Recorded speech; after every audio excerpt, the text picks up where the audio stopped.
welcome to episode 226 of the Extra Mile podcast for bar exam takers. This is your host, Jackson Mummy. Really glad to have you with us on this post-Thanksgiving episode. Hope everybody had a great holiday, wonderful, restful time with lots of food and family and refreshing fun. And now you're back to your bar studies. So there you go. Doesn't last long, does it? We are glad to have you here with us. If this is your first time on the podcast, welcome. We come to you every week to talk about all things bar exam related. And we're at an interesting time in the bar exam season right now. We've just wrapped up the results from July 2018.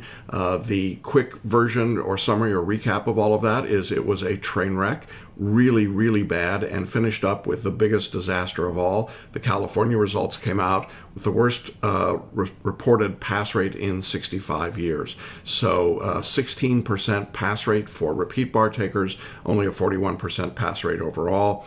And if you want to know more about the California bar exam and the results, check out my episode 225, last week's episode.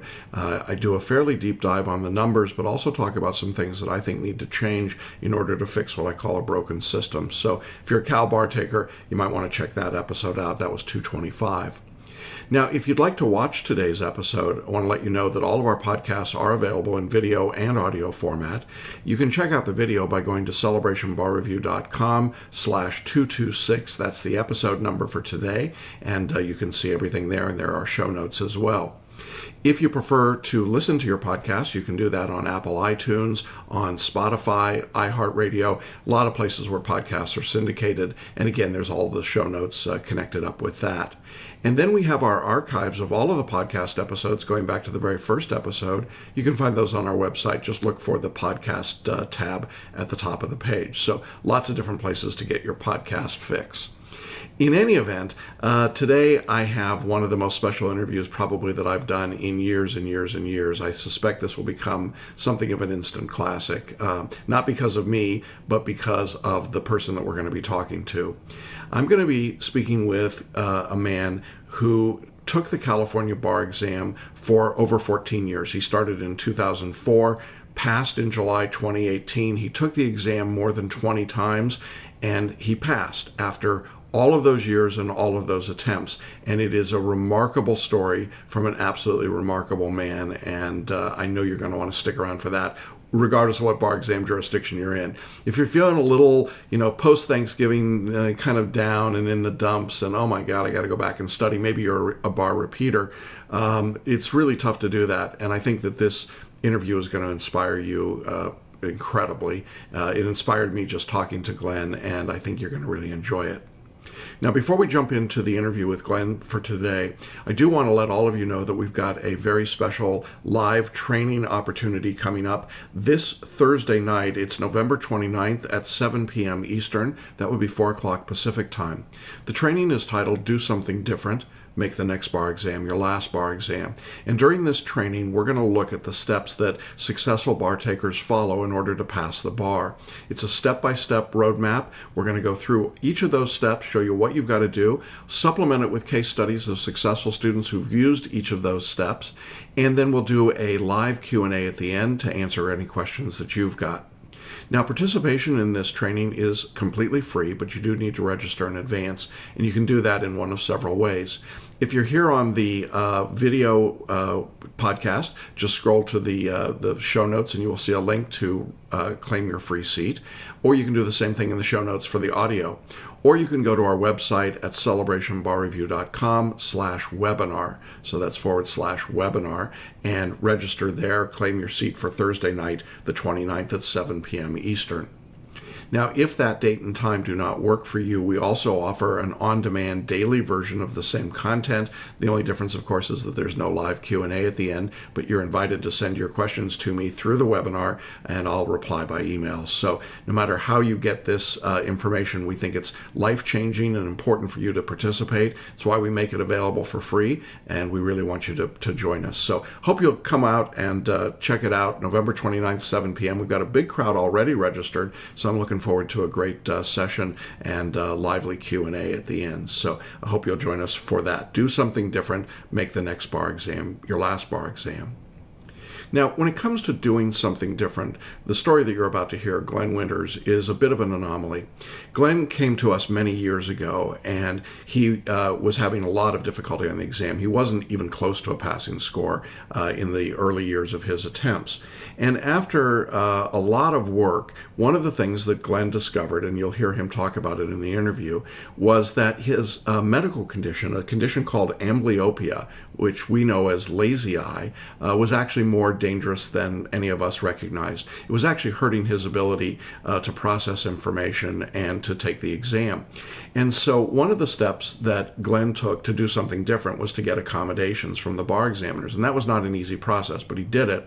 And as he got those accommodations, his scores started to go up.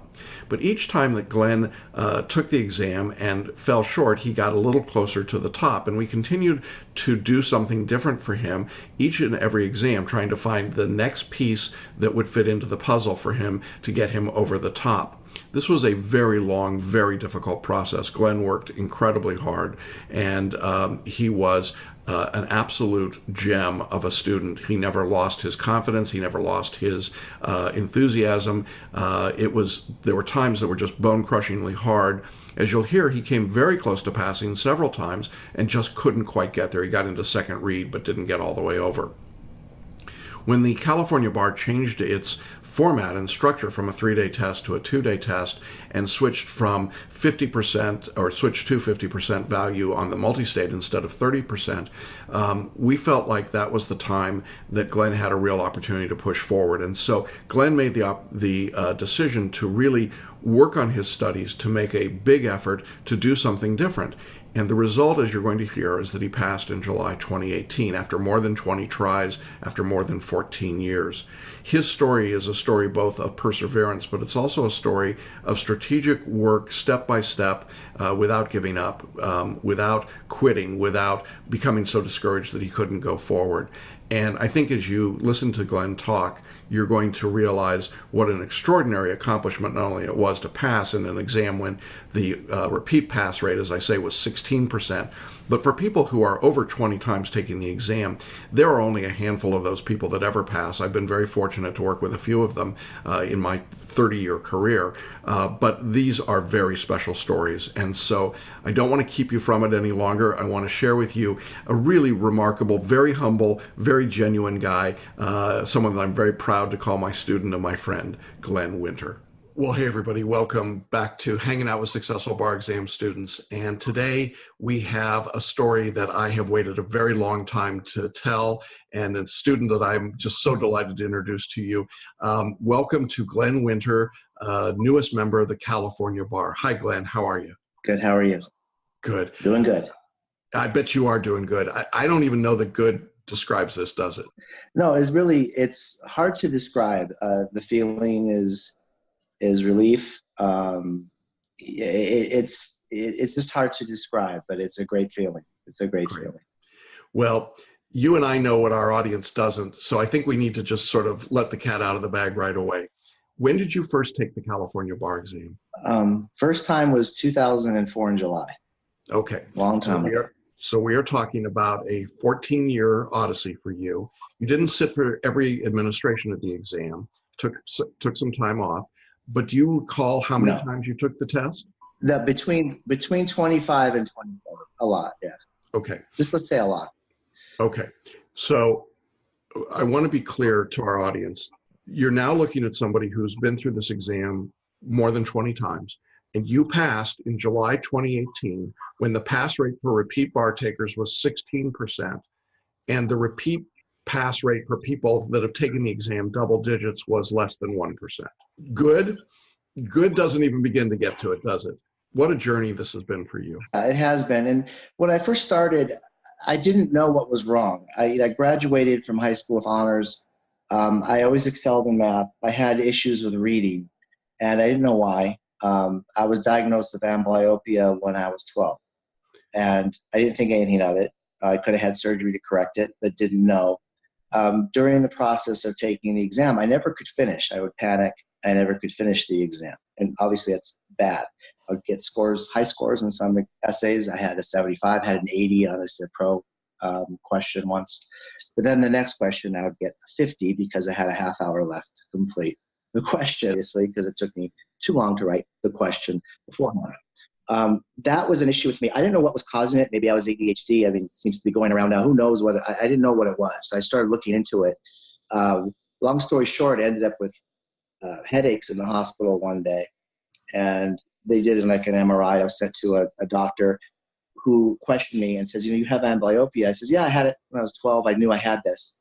He says, and somehow the exam came up. It wasn't for me. And he said, he brought it up, what's going on in your life and stuff. And I told him I've been taking this exam. And he says, you can get extra time for that. And I said, really? He says, yeah, you have amblyopia. There's a visual accommodation. So lo and behold, I got referred, this is all through my insurance, to a neuro-ophthalmologist. And the neuro-ophthalmologist said, yes, you should be getting extra time for the exam. And this was in 2014. This was 10 years later. Right. And I would say the last 6 to 7 examinations, I've been knocking on the door of this exam because I had the time to finish and was able to, that, along with other things we can talk about, got me through. But yeah, I was not able to pass this exam previously. It was not possible. I couldn't finish the exam because I only read with my right eye. If you can see, my left eye is kind of lazy. I have perfect depth perception, but no convergence. So my left eye just kind of rags while my right eye reads. So I have prisms in my glasses now that allows me to kind of trick the eyesight.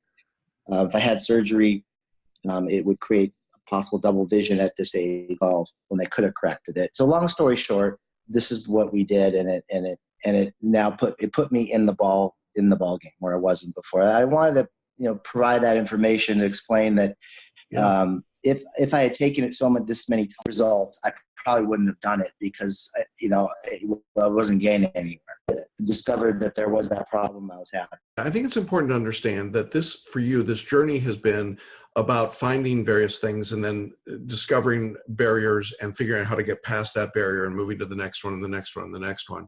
And for you, this barrier of the physical was a big deal. And when you uncovered that for the exam and started to request accommodations was when we started to see your scores go up. There was clearly a big jump at that point, but it wasn't quite enough. I mean, you said knocking on the door, and you came really close a few times in that period of time, but never quite enough. And I think a lot of people would probably have given up long before you did. Can you talk a little bit about why you never gave up, why you hung in there and continued to work? I think because I know I'm intelligent and I'm able, obviously I had high scores, an 80 is a very good score on this exam. I don't even know if it's, so having 75, 80s, in each facet of the exam, I got high scores. I would get 75 on a PT. I would get a 75 or 80 on an essay here or there. And the multiple choice, I usually perform pretty well on that and pass that. So it was just putting all three facets together. I come from a background where my family values education. Failure is not an option to me. It's just, I don't give up either. But failure is how I believe we learn. And I learned something from each exam that I use to my benefit the next time. And I think I mentioned to you, I don't know what to do now. This is success. What do I do? What do I learn from this? But I was learning along the way. Your success. Let's be real here. I think it's important to share with our audience that you and I worked together for a very long period of time. And there were moments of extraordinary discouragement because you were coming close. But even before that, when we just couldn't figure out what was happening, and then it started to break open for you, and step by step, little bit by little bit, and you just kept at it. And one of the things I could sort of count on was that if you hadn't passed, you were not going to give up. You were not going to quit. You did take some exams off. I think you and I talked about the other day that there were a few exams where you didn't sit in July because you wanted to have a holiday season that wasn't crazy studying for the bar, right? I didn't want to have the disappointment of seeing my name not on the pass list, to be honest with you. That was part of it too. And I know a lot of your listeners will, what that feels like right now or in the past. And this exam, I just knew there was a way to crack it. And I wasn't going about the right way. And I was thinking this morning about a food pyramid, and how that's kind of been inverted over the years, how you had milk and meat on the top and now it's inverted. I really think, and you're onto it too with your writing style as well, that there's got to be a different approach. What's out there is not working. And for me, it was practicing the exam. It was actually not writing essays. I didn't write any essays for this last exam. All I did was I was practicing the looking for the different conflicts and like you don't like the word issue, but issues, or what if I was missing something, I would go back and instead of spending a day on a subject, I may spend 2 or 3 days on the subject, but until I got it. And I think the practice was more important than maybe at the bottom of the pyramid should be memorization. Absolutely. And you weren't memorizing. You used photo reading, correct? Yeah, I did. And I believe I've been meditating since I was 14. It's a big, I don't do it every day. I try to, but during the exam time, it was almost a daily routine for me. And, to get into that mode wasn't hard for me. And I understand the fact that we actually know everything we see. It's there in the subconscious is drawing it out. And so I did do photo reading for the MBE and for the essays. I was constantly doing that. And I think that's very helpful if they believe that works for them. I think so. I think it works. Yeah, and one of the questions that you and I had to discover, and we went to Paul Sheely at Learning Strategies, we weren't sure, because of your eye condition, we weren't sure whether or not you would be able to photo read. Getting the blip page, seeing that sort of, soft focus was not something that was really necessarily possible. And one of the things we discovered was, in fact, you could do that even with really effectively one eye doing most of the work. You had mentioned earlier about, with me, it was psychological. And I think getting over this hump, one of the things I did, I don't know if we talked about it, but the last 3 times actually, I went in with an attitude of, I was very confident. I think it's important. This exam is very intimidating. And, they'll say 1 hour remaining, and it's just like, what was that? It breaks your concentration. There's a lot going on in that exam. And to go in there with, oh, please don't test corpse. Oh, you turn the page. I don't want to see this. No, I was ready. Like, please give it to me. I want to see this question. I think it's important for students to be prepared. If I wasn't performing on the multiple choice, at least 70% for me, and looking at an essay, knowing what to do before going in the exam, then I wasn't prepared, and I wouldn't have that confidence. And once I got to that point, and I think taking a year, and everyone's different. This is my story, but it may relate to other people. I think there's too much information in this exam to just say, okay, you got 2 months, go for it. You've been doing it for a while. And when I took a year off for the July 17 exam, between 16 and 17, is where I really made that move. And I missed it by 0.47 points on the first read. They don't round up.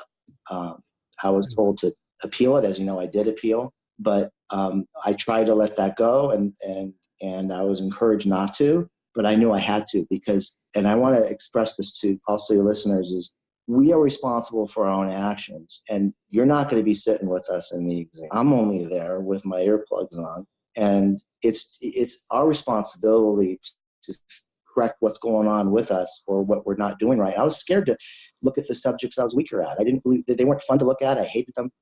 But I had to like face that. I guess facing the Darth Vader in the cave, Star Wars. You have to face. I had to face that.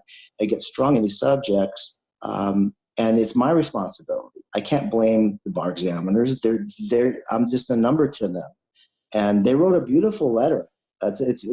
When you pass, it's amazing about our ethical responsibility, and hopefully you'll do pro bono work. And I mean, it's not about making money and all that. It's about giving back. And it showed me you have a great mission, the bar examiners. I had never had a fight with them. And if I had gone down that road and appealed and got appeal, it would have gotten in the way of my goal. I think that's a really good point, that your approach to this was very positive, in spite of, beyond just giving up. I think most people would have become embittered. You came incredibly close, didn't make it. Your multi-state score kept going up and up and up and up. Well over 144. And, it was just like, how close are we going to come again? How close? And you just kept this amazing equilibrium that said, you know what? I'm disappointed, but I'm not giving up. I'm going to keep at it. I'm going to keep pushing. What can I, as you said, what can I learn? How can I improve? And so you were constantly looking for improvement in what you were doing. And I probably learned more from you than you learned from me, to be perfectly honest, Glenn. I think that you demonstrated what I think of. If I wanted an attorney to represent me, I want somebody who just won't give up and who is relentlessly looking to improve. I mean, that is the essence of what a great attorney should be. And we knew, you and I both knew, that you were capable of practicing law. That was never really the issue. The question was, how do we demonstrate that on the exam? And so we worked through a lot of things. We worked through photo reading and meditation. We worked through the writing process. We talked about the timing and getting the accommodations and how to make all of that work in a way that was meaningful. And your family was part of this process as well. I know your wife was totally into this. No, yeah, absolutely. I mean, and one of the things I had mentioned to you, she just has a small business, and her main employee said to her, tell Glenn congratulations, but also congratulations to you. And, it's so important. It's kind of like I'm in denial, and I'm sure other applicants, I don't see how it affects family members. And yeah. I know you have a video and something to the family in your course, and it is important. It's really hard on family and friends. And, yes, they don't know what we're going through, but, it is a very selfish journey, no matter how we put it. And I tried not make it not that way. And I have to say, I didn't put oodles of hours and put 4 hours a day. I want to stress that it doesn't have to be this a drudgery or something to endure. You can make it fun. You could do it little bits at a time. There's a lot of material, but at the end of the day, they're only testing a little bit. So it's not everything. And yes, you kind of have to know. I believe it's the practice where I was focusing my time, because I have a family, I have a job, I was working. I only took a week off before the exam. Didn't have a lot of time to sit to do that. And I've also gotten feedback from other people that having less time in their life to do this exam has been beneficial than having more time available. Yeah. And being able to procrastinate. What I did was to improve my score. And ultimately, that's what I was learning along the way. It's like, how do when I sit down, am I doing something? I ask myself, is this what I'm doing now? Is this beneficial? Or am I just reading an outline that's not going to have that effect? But of course, you got to look at the outlines and know the material. Yeah, I think that's absolutely true. And I think, the task expands to fill the time.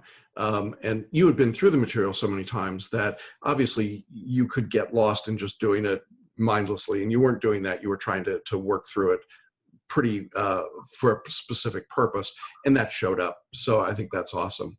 Well, I'm curious. I just really want to know what it was like when you got the results, when you went on the computer on Friday night.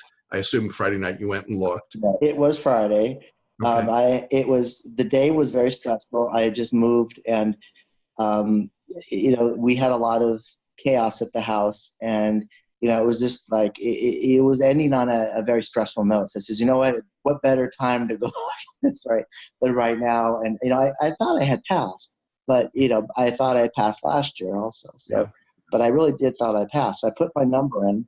I guess you put your applicant number and then the file number. I don't know which one's which. And I usually reverse them or something. I'm a little dyslexic as well from the amblyopia. So I put in the numbers wrong. But at first, I didn't know that. So the first thing I got back was your name didn't appear, which I'm very familiar with. And I looked and I said, okay, I put the right number on the top. I didn't mix up the applicant number and the file number. But I did have the wrong two digits that were running together on the bottom one. So I said, okay, I'll put that number in, which has happened before. Because, again, I tend to not write the right number down. And then it came up. And I was expecting something to say, congratulations, you've passed. It doesn't say that. It says your name appears on the pass list. But it had my full name, my middle name. So it was and my numbers were there.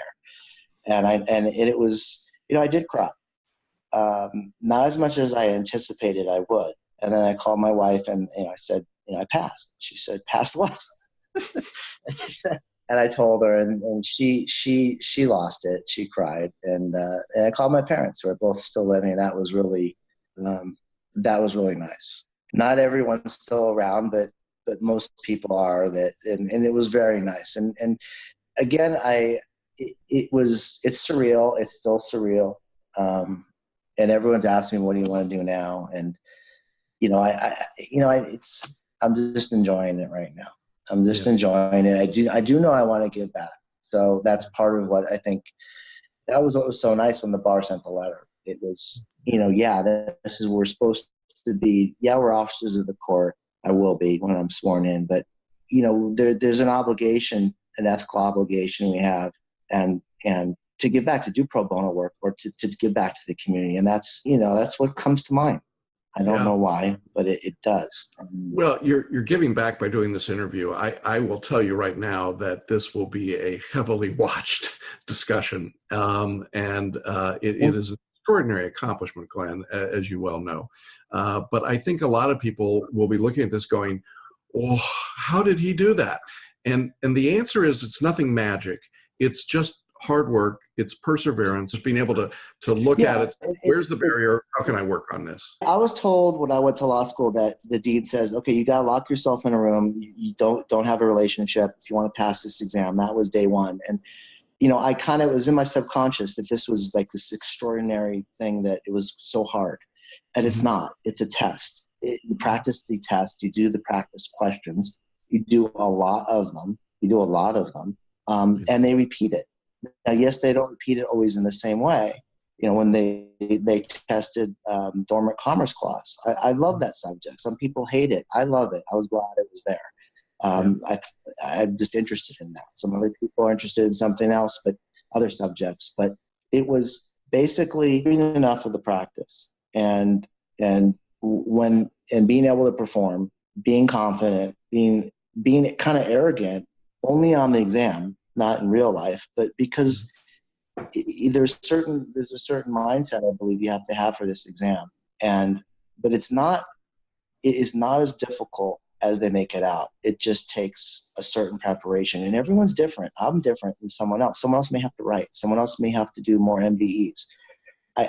What I would stress is find what your strengths are, what makes you learn, and do that. And everyone's different. And that's why I think this cookie cutter approach that a lot of the courses have, it doesn't work, because everyone's different. You kind of have to, you're always open to that. You're always open to look in different ways. And for me, and I'm sure for other students as well, but I want to also thank you for being there for me. Because what you asked me the question, how did you persevere? It wasn't always family members pushing me. People like you that said, don't give up. My friends who are also attorneys said, whatever you do, Glenn, don't give up. Those voices were in my head. That really helped me. And I want to let you know that really helped. That's great. Well, to say that I'm proud of you really doesn't say it enough. To say that I'm thrilled for you, I'm sure doesn't express the depth of my excitement. It literally made my day, week, weekend, probably made my year to see you on the pass list. I can't think of anybody that's more deserving than you, that's worked harder for a longer period of time than you have. And I know that many people in our audience today are discouraged and disappointed. The California bar is a beast. It is so incredibly difficult. But folks, I want you to know that it is possible. You can succeed. You don't have to give up. You don't have to quit. You don't have to roll over and say, I can't do it. It can be done. And I think, Glenn, you're such an example of that. You're not 22 years old. You're not in perfect health. You didn't graduate top of your class at Harvard Law School. I mean, there's a lot of reasons that we would say, this guy would never pass the bar, and look at you, you did it. After all of those barriers and hurdles. And what an outstanding testimony to your character and to your family and your friends and your support. I am really, really honored that we were part of the journey. It's one of the highlights of my professional career, to be perfectly honest. So I think you should enjoy it for a while before you decide what you're going to do. I mean, I think you should just enjoy the fact that you don't have to pick up your books and start studying again. I mean, that's got to be such a great feeling, right? Yeah, I don't know what I'm going to do. I'm going to have to get a hobby now. I know. Yeah, find a hobby, man. Go fishing and play golf more. No, yeah, it's going to be nice. But Also, yeah, I think what you said about the students out there, it's doable. It's doable. Don't give up. Don't get discouraged. It's a tough exam. There's no, it can be done, and it's a fair playing field. It really is, and you have just as much a chance as anyone else out there taking it, and you can do it. I did it, and I know others people can do it. That's awesome.